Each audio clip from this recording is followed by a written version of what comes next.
nga ba mag-convert ng G-credit natin into cash? Pwede ba natin siya mag-convert sa GCash? Itong G-credit natin na balance na.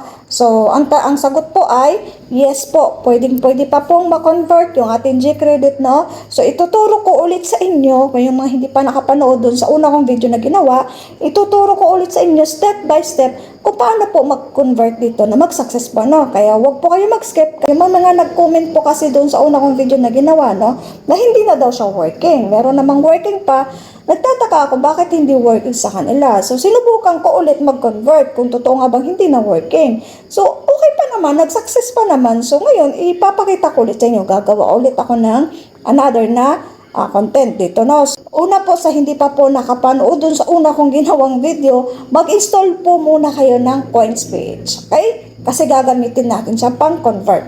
Okay, so nandito tayo sa ating Play Store. Kaya sa App Store, mag-install po tayo ng CoinsPage, no? Okay, so gawa tayo ng account dito. Basic lang, madali lang gumawa ng account dito. Okay? So, dito na tayo, no? So, nakagawa na tayo ng account dito kay CoinsPage. So, ito po yung magiging itsura niya, no? Dito po sa home, ayan. Tapos, pag dito kayo sa homepage muna, punta kayo sa portfolio. Click nyo po yung portfolio na yan para mapunta po kayo dito. So, nakikita nyo sa akin, zero balance pa po yan, no? So, portfolio, zero balance. So, ang gagawin po natin ay click natin ang deposit. Okay? Click natin sa deposit, no? Pag-click po natin dyan, dito po tayo kasunod mapupunta. Okay, so dito ang kasunod, click lang natin yung cash in. Yan. So, click natin. So, huwag po kayo mag-skip, no? Para po masundan nyo na tama. Kasi pag nag-skip kayo, malamang yan, hindi nyo masundan ng tama. Kaya siguro, hindi na working dyan sa inyo, no? Baka nga, ganon. Dito po yung kasunod na makikita ninyo, no? So, punta po kayo sa baba. Pinakababa hanggang sa makita nyo po ito. Ayan.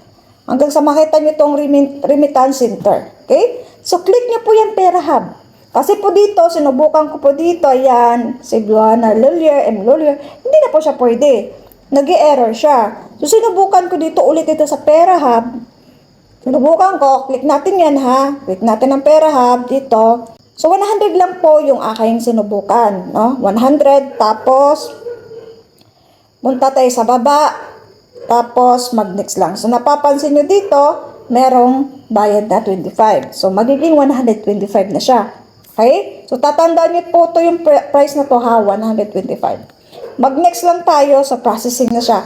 So, ang gagawin nyo po, kopyahin nyo po itong reference number. So, click nyo lang po yan, no? Yan, para makopya yan. So, click natin yan. So, ang kasunod pong gagawin natin ay punta tayo sa ating GCash account. Okay? So, nandito tayo sa ating GCash account, no? So, click natin tong bills. Ayan. So, siya nga pala, kung nagustuhan nyo yung video nito, kung nakatulong sa inyo, baka naman pwede pakilambing, ano? Pwede pakisubscribe, no? Pakilike, or may mga tanong po kayo, mag-comment lang po kayo sa baba. Okay, so ang kasunod po ay, click natin tong bills, no? Pagkatapos, dito po sa search icon, ayan. Click lang po natin to. Type lang natin ang DragonPay. Pag type natin sa DragonPay, lalabas po agad niya, no? Yan, click po natin sa DragonPay. Okay? Pag-click po natin dyan, sana po masundan nyo ng tama. Gusto ko rin po makatulong talaga dyan sa mga gusto makapag-convert. Kasi nga lang, mayroong nag-comment na hindi na daw working. So, sana po ay mag-work sa inyo dyan. Sana po ay makatulong ang video nito. Ginawa ko ulit. Okay, so dito tatandaan nyo po ha, 100 yung gusto kong i-convert. Kaya nga lang, may bayad na 25. Kaya magiging 125 po ang ilalagay dito. Klaro, hindi po 100 ha. Kung halimbawa gusto nyo mag-convert ng 1,000, magiging 1,025 po ang ilalagay natin dito. Kasi mag-i-error po yan. Kung 1,000 lang ilalagay natin dito, mag-i-error po. No? Klaro po ha. So, 125. May bayad kasi na 25. Okay, tapos dito, nakalimutan ko lang may screenshot, no? Dito sa baba, ang kasunod nitong amount na to, may ilalagay ka dito na yung reference number. Ilalagay mo yung reference number dito, yung kinopya mo galing sa CoinsPage, tapos yung number ng CoinsPage ninyo. Okay? So, klaro, meron dito na, hindi ko kasi na-screenshot eh.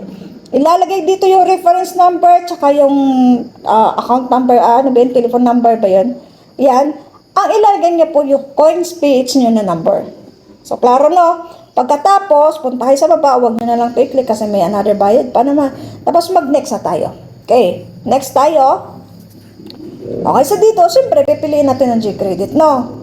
Tapos, mag-next na tayo. Okay, so mag-next tayo. Pagkatapos, so ayan na. So, ayan o, nag-success na agad o. January 6, 2026, so ayan o. So, kanina ko lang to ginawa, ha? Baka sabihin niyo may nagyayabang ako. So, kanina ko lang to ginawa, January 6, 2026, 11:36. Kaninang umaga to. Okay? So, pagkatapos, ayan, nag-reflect agad, oh. So, punta tayo sa coins page kasi 0 pa yung kanina. So, ngayon, pumasok na po siya. Ayan. So, di ba? Nag-success yun na pwede pang mag-convert.